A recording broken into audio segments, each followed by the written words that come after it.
Support comes from the Missouri Forest Products Association, honoring Arbor Day on April 26th, with an ongoing commitment to sustainable stewardship and conservation of Missouri's forests. ChooseWood.com. From St. Louis Public Radio.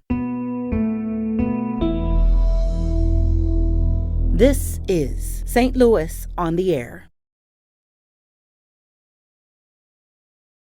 I think this is a chance for him to show what it looks like when a leader is willing to admit a mistake.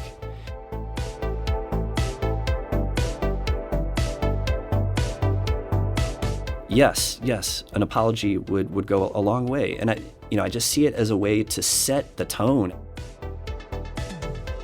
I feel like the governor is really missing an opportunity here to change the public discourse. I'm Sarah Fensky.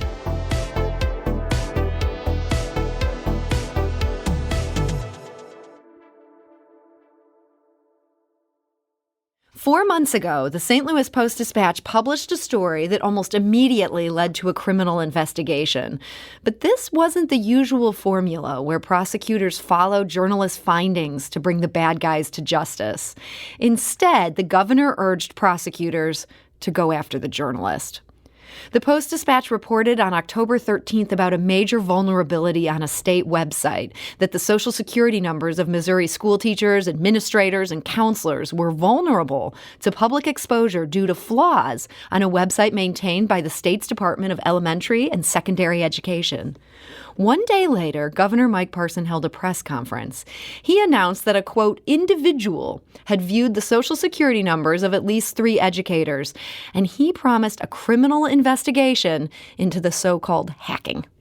They were acting against a state agency to compromise teachers' personal information in an attempt to embarrass the state and sell headlines for their news outlet. We will not let this crime against Missouri teachers go unpunished, and we refuse to let them be a pawn in the news outlet's political vendetta. Now, Governor Parson turned the matter over to the Missouri Highway Patrol, and in December, its investigators turned their findings over to the Cole County prosecutor. Last Friday, the prosecutor announced that he would not bring charges. That was a huge relief to Josh Renaud. The journalist and developer for the St. Louis Post-Dispatch first exposed the data vulnerability and then spent 4 months facing the threat of prosecution. And he joins us today. Josh Renaud, welcome. Thank you. So, Josh, you published your story on October 13th. When did you realize the governor planned to make you and your work a target? Well, it became clear the next morning when he held the press conference. That day, the state had kind of stopped talking to us and referred us to counsel. And so we knew something very strange was going on. And then we started hearing from teachers who had received like a letter from the state that didn't name me, but said that I was a hacker. And so, like, when we first saw that, we knew something was very wrong about that, but didn't really understand how far it was going to go. And when did you realize, okay, the governor actually thinks this is a criminal matter. He wants someone to investigate me? I guess it was that next day. When we learned that there was going to be a press conference, I mean, I was in the newsroom, and it was kind of an all-hands-on-deck thing, and there were, a lot of folks. But I didn't watch the press conference, and I just heard gasps from the other side of the newsroom. And you'd chosen not to watch.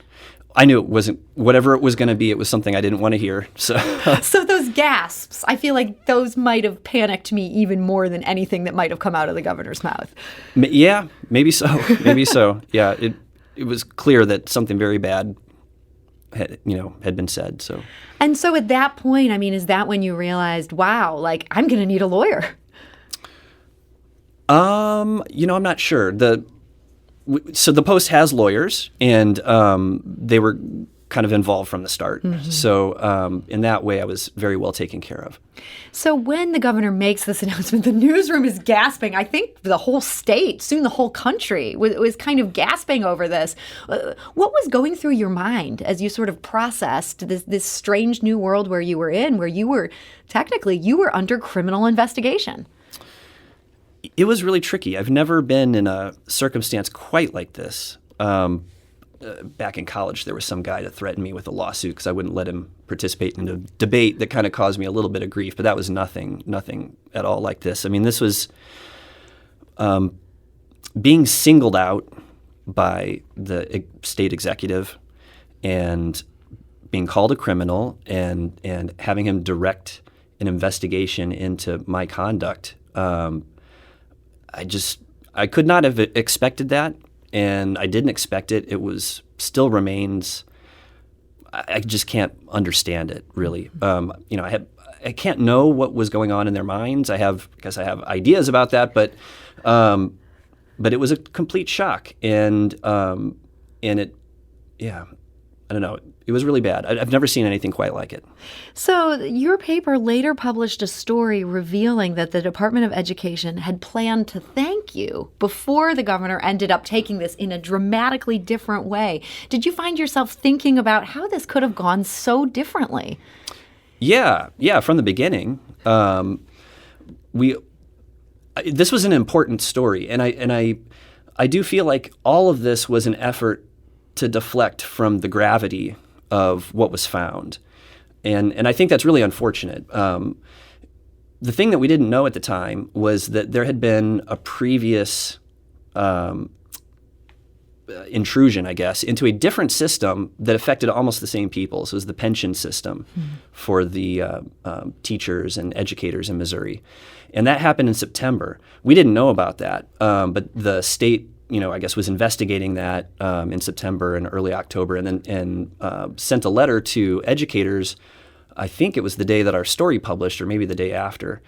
So they already knew that something bad had happened with technology infrastructure relating to teachers' private data in the pension system. And then when they heard from me about what I had found in a separate a vulnerability in a separate system, but affecting almost the same people, all the certificated teachers in Missouri, and I believe retirees as well. That must have been a really bad realization for them. This is going to look really bad. Yeah. And that's the only thing I can understand about this, that maybe they were trying to deflect attention from two really bad things happening so close together, affecting almost the same people. And I think they just found it very convenient to turn it on the press. And this was an unusual situation for you to be in the hot seat here and to become the public face of this. You've been at the Post-Dispatch for 20 years, if you count internships and some of the stuff at the beginning, 17 years full time. But you're not the guy who's going to the press conference, like asking the question, the face that's front and center. You've been building things, first building page design, then building things for the website. You're more of a behind the scenes kind of guy. Yeah. Most of my career has been spent designing the front page or sports pages and things like that. And I loved doing that work. It really engaged kind of the artistic part of my brain, and I also got to exercise a lot of news judgment and work with all sorts of people across the newsroom. And then for the last 10 years, I was doing that plus some coding work, like building maps and graphics and interactive databases like our salaries database or the homicide tracker that we just launched last month, looking at homicides trying to keep track of victims of homicide across our area. And so, and then for the last couple years, I've been doing that exclusively. So I do a little bit of reporting, but most often I'm maybe maybe I'll do data analysis and work with another reporter to write a story. And then many times it's just I'm building stuff that might have my name at the bottom, but it's not necessarily a story, but maybe other forms of storytelling. So was it uncomfortable to suddenly be the guy in this very controversial spotlight? Yes, although I think it would have been uncomfortable no matter what my role was. I mean, really, it was very wrong of the governor to single me out in this way. But it wouldn't have mattered if I was a reporter or not a reporter. It wouldn't have mattered if I was a Christian or not a Christian. It wouldn't have mattered. Nothing about me really mattered about that. It was just wrong. And if it had to be somebody, I guess maybe I'm glad it was me. And I feel like I handled it the best that it could be. But yeah, I'm not sure that it made it any more difficult or not. But And what makes you glad that if it had to be somebody, obviously you didn't want this to happen to anybody, but why are you glad that it ended up being you if it had to happen? I guess it's maybe what you just said, that you hate to see somebody else go through something like this. And I don't know. I think about my kids or something like that. Like when bad things happen to them, you wish it on yourself. Mm-hmm. And so maybe in that sense, maybe if it had to happen to somebody, it might as well have been me. So the Cole County prosecutor, this is Locke Thompson, he said, quote, "The issues at the heart of the investigation have been resolved through non-legal means." Now, in a statement Friday, the governor's office referred to the incident as, quote, "the hacking of Missouri teachers' personally identifiable information," and said it was, quote, "a clear violation of state law, which the state, quote, takes seriously. The state did its part by investigation and presenting its findings to the Cole County prosecutor, who has been elected not to press charges, as is his prerogative." And the governor's office continued, quote, "The state will continue to work to ensure safeguards are in place to protect state data and prevent unauthorized hacks." They are not backing down from the idea that this was hacking. I don't know. Yeah, maybe in the immediate aftermath, they didn't. But I think the window's still open for this situation to flip around. And I feel like the governor is really missing an opportunity here to change the public discourse and to change the way that politics is done in the state. And he professes to be a Christian, and he's done me wrong, I think this is a chance for him to show what it looks like when a leader is willing to admit a mistake and is willing to make it right. We don't see that a lot. We're in a time right now where everybody is dehumanizing people they disagree with. Mm-hmm. There's if your opinion is different from mine, then I'm just going to dehumanize you. We saw that with the last president and the way he treated the press. His infamous rallies and the things that he said about journalists, enemy of the people, and that kind of stuff. And unfortunately, a lot of people that are kind of his allies have continued that. They're taking from his playbook. And so we see that across the country. We see it here in Missouri. We see people attacking each other instead of working together, trying to find ways to compromise, trying to find ways to get things done for the people of the state. And I just lament that that's happening. But I feel like there is an opportunity here for the governor to lead by example and to say, you know what, I got this one wrong. I thank you for what you did, for teachers in the state of Missouri, and also to apologize to the teachers. We're sorry that we let you down with this, with our system, and we have taken steps to fix it. Desi did something along those lines, but I feel like after all this drama that the governor owes it to the state to do that. And I think there's a real chance to show what it looks like to be willing to admit a mistake. We don't see that in politics. But maybe this is a chance for the governor to show something different. And if he apologized to you and to these teachers, would that make it right in your book? If it was a genuine apology, I think it would. That he wronged me in a very public way. Accused me of being a criminal and instigated a criminal investigation. I think that the whole issue of using his power to investigate a journalist who exercised his First Amendment rights and did everything above board by the book, that in itself is maybe a little bit of a separate thing. And I feel like that's wrong, and maybe just an apology doesn't cover that. I feel like there needs to be pushback on that somehow, because we cannot allow political officials to persecute journalists for, doing or publishing things that they don't like. But in terms of, just the accusation against me, yes, an apology would go a long way. And I just see it as a way to set the tone at the top. He a couple of weeks ago was lamenting what happened with the confirmation hearing in the state Senate. For his health director. Yeah, for the health director. And this is a chance where he could show rather than tell. So you mentioned the governor being a Christian. In your statement about this that you released Friday, you quoted Matthew 5:44. That's where Jesus calls on his followers to, quote, bless those who curse you, pray for those who mistreat you. You must be a Christian too. Yeah, that's true. Have you been trying to pray for Governor Parson? Yeah, I have been. And it's not easy, and I'm not consistent with it. But I have been, from the beginning. And so for your family throughout these 4 months where you've had this hanging over your head, it sounds like you've been really trying to keep that faith there, to do the right thing. What has this 4 months been like for you and your family? For me, it's been anxiety. Just all of the uncertainties about, I felt confident in my work and in what we did. I felt sure that we were right.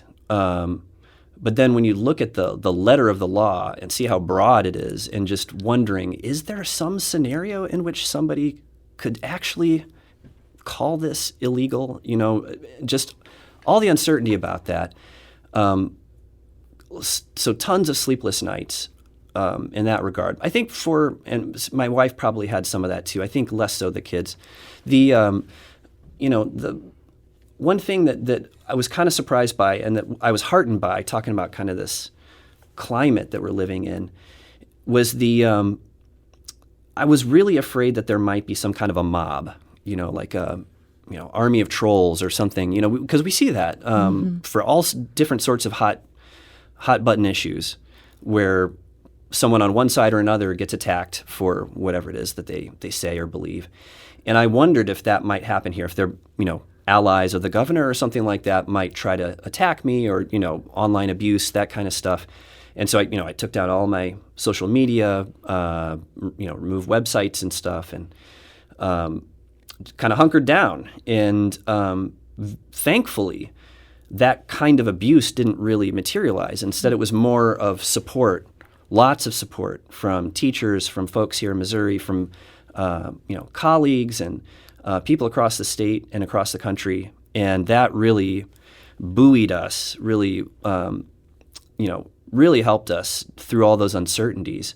But, I was talking to my doctor, had the, annual checkup like a month or so ago, and he's been following this, and he was eager to talk to me if I was willing to talk. And he was telling me that something that he said that really stuck with me was how he could relate to that anxiety, because doctors also sometimes get accused of, doing making some mistake or doing something in the care of a patient. And when that happens, he said, it just causes you to second guess everything, to relive it over and over, wondering, did I do something wrong? Even when you have that conviction that you were absolutely right. The fact that the accusation is out there and just causes all this turmoil and angst. And I could totally relate to that. I mean, it was the exact same experience for me, that I felt certain I would be vindicated no matter what. Even if the state charged me with a crime, I felt certain that we would be victorious in court. But that doesn't stop those anxieties and that second guessing of yourself. So now that you have been vindicated, the state is not going to bring charges here. Do you feel like you're going to be able to let that anxiety go? No more second guessing. You're ready to move on emotionally? I'm definitely ready to move on emotionally. I'm still being very guarded about this. If the governor were to take steps to apologize or whatever, that would really bring a lot of closure along those lines. But no matter what happens, all of that's outside of my control. All I can do is look, how am I reacting to this? And so, I really hope I am able to let all this stuff go and continue with, the work of journalism. one of the aspects of this that has been a little tricky is that my work sometimes involved talking to people at DESI or at the Highway Patrol, getting crime stats and things like that. And so throughout this investigation, that's kind of been a handcuff on me that I didn't feel it was appropriate to reach out to those folks while all this stuff was going on. To do the work that you're so Exactly, used to doing. Yeah. And so, I'm thankful that now I can turn the corner on that. And you're going to go back and just keep doing your job. Yeah, exactly. Well, Josh Renaud, I want to thank you so much for joining us today, and we're so glad this has ended the way that it has for you. Thank you very much for having me. And Josh is a journalist and developer for the St. Louis Post-Dispatch.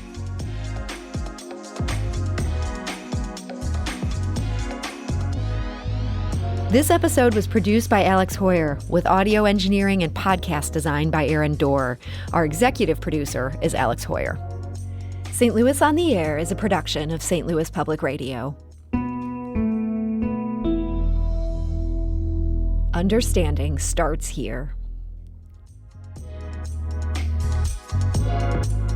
If you learned something new from today's episode, consider leaving us a review and rating on Apple Podcasts on the App Store. It's the easiest way to help people discover our show. We appreciate it. Thank you. St. Louis Public Radio is a member-supported service of the University of Missouri, St. Louis.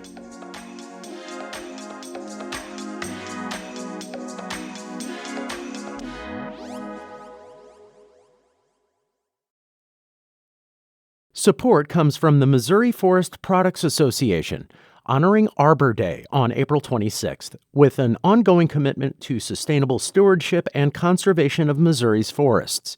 ChooseWood.com.